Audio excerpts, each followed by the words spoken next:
తెలుగు రాష్ట్రాల్లో సంచలనం రేపిన సృష్టి ఫర్టిలిటీ సెంటర్ కేసులో యజమాని డాక్టర్ నమ్రతకు బెయిల్ లభించింది. జూలై 27న అరెస్ట్ అయిన నమ్రత దాదాపు 4 నెలలుగా జైల్లో ఉన్నారు.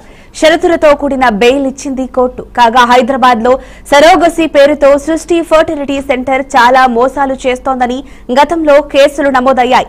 ఐవీఎఫ్ కోసం వచ్చే వారిని సరోగసీ వైపు మళ్లించి డబ్బులు దోచుకున్నారని పోలీసుల దర్యాప్తులో తేల్చారు.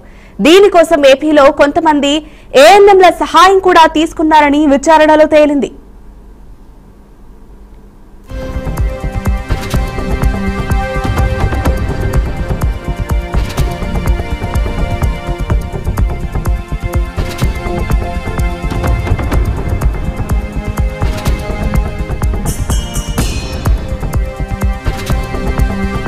తెలుగు రాష్ట్రాల్లో సంచలనం రేపిన సృష్టి ఫర్టిలిటీ సెంటర్ కేసులో యజమాని డాక్టర్ నమ్రతకు బెయిల్ లభించింది. జూలై 27న అరెస్ట్ అయిన నమ్రత దాదాపు 4 నెలలుగా జైల్లోనే ఉన్నారు.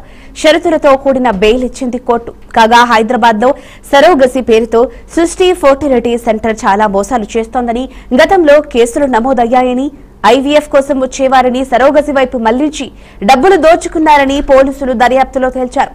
దీనికోసం ఏపీలో కొంతమంది ఏఎన్ఎంల సహాయం కూడా తీసుకున్నారని విచారణలో తేలింది.